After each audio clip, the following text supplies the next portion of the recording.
Dobar večer, pozdrav svima i dobrodošli u Saint-Malo, lučki grad na sjeveru Francuske u pokrajini Bretanj. Obići ćemo kasnije ovaj stari grad kompletno. Galebovi divljicu. Znači ovo je strogi centar, stari grad. Saint-Malo. Najbliži francuski grad britanskim otocima u Francuskom moru, odavdje idu svakodnevno trajekti za Jersey i Guernsey otoke.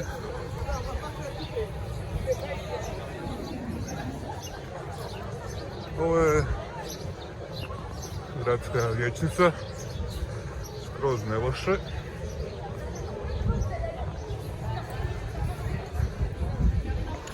Jedan od trgova u starom gradu. Vrata smo malo prije vidjeli sa druge strane. Ovdje je zgrada općine, gradskog vijeća. Ima više luka sa svih strana zapravo. Ovo je ova tvrđava gdje je zgrada općine, samo s druge strane.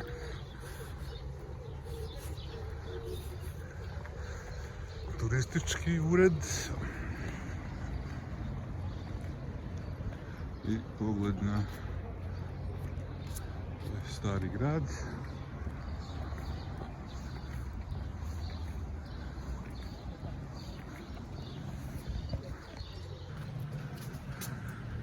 Ovo je gore, sam se popeo malo na tvrđavu.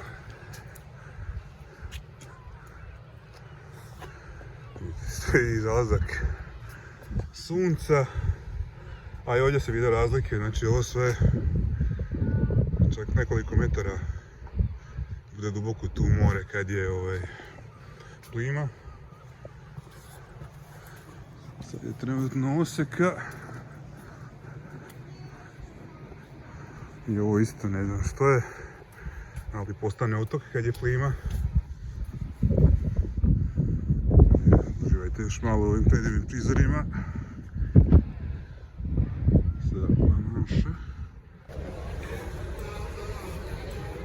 Naravno, kao u većini turističkih gradova u ovom starom dijelu, pogotovo uz more, će biti uglavnom restorani, kafići, suvenirnice, tako i ovdje, hoteli isto malo. Mi idemo upravo, tražili smo jedan restoran, ali je zatvoren. Sad idemo u drugi. Inače ovdje su uglavnom po palačinkama poznati palačinke klasične, krep i verzija sa integralnim brašnom galet breton, koji dolaze baš iz Bretanje, iz ovog dijela. Tako da je trećina restorana koji upravo to serviraju i mi ćemo ići jedan od tih. Kad smo već tu, idemo probati lokalnu kuhinju. Jedan koji nije baš ovdje ovako u ovom turističkom dijelu, ali koji ima jako dobre ocjene i na Google i na TripAdvisoru. Pa evo, nakon toga nastavljamo sa obilaskom i javit ćemo vam impresije svakako. Meni znači to je galet, krep, i ima naravno mul, koji se četi kako se to zove, dagnje, dobro, tako je. I burgeri i salate, i naravno palačinke društvo i piće, pravit ćemo isto uljave, cider, jabukovač, tako nešto. Da me naručila burger, poseban šef, a gospođu i mene.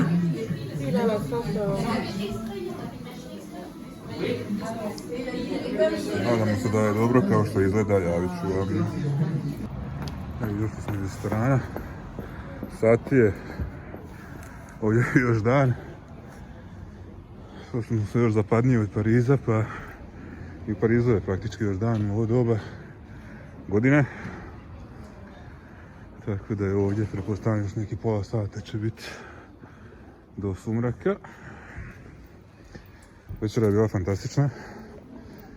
Ljudi koji su ostavljali review nisu lagali. Ostavit ćemo im jedan dobar. Sve koštalo za 3 osobe sa pićem 60 eura, što je onako ni jeftino ni skupo, ali value for money je odličan.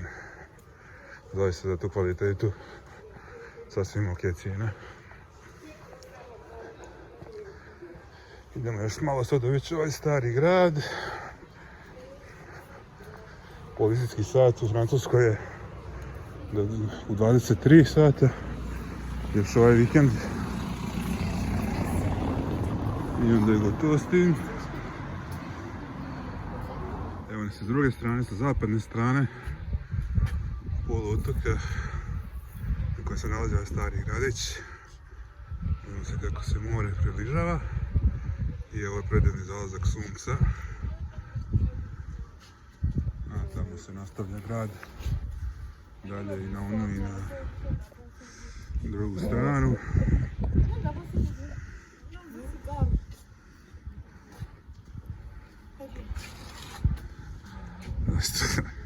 Ne mogu a da ne zavidim ljudima koji ovdje žive i udišu ovaj svježi morski zrak i svaku večer uživaju u ovom zalasku u 22:05 recimo. Predivno nešto. Ovdje je, ovo što vidite, je bazen prirodni sa morskom vodom. Znači napuni se kad dođe plima i tamo je ugrađeno, tako kad dođe osjeka da voda ostane tu, da se ljudi mogu kupati. Ne moraju trčati za morem tamo daleko. Još malo zalaska iz drugog kuta. Isto nije loše sa ovakvim pogledom. Puno ljudi, kao što možete vidjeti ovdje, uživa u tom zalasku. Crvena kugla gasi. Tamo bi već mogao i ocean početi, Atlantski.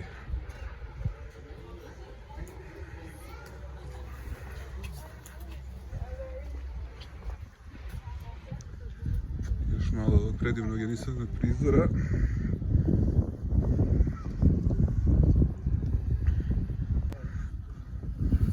Tamo se neki dečki i kupaju, skaču u taj, nazovimo ga, bazen. Inače, koliko će se čuti ovo, jer ima i ovdje vjetra. Temperatura zraka je 14. Da je prilično hladno, bar nema kiše.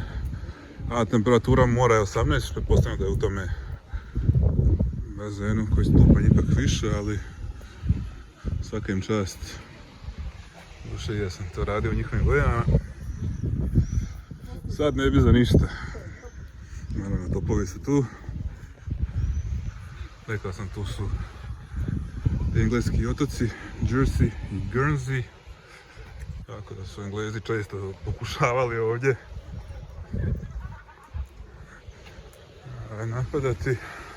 Inače, čisto informacije radi, i ono selo iz Asterixa gdje su Gali, koje Cezar nikako nije uspio osvojiti, je isto ovdje u Bretanji, smješteno naravno.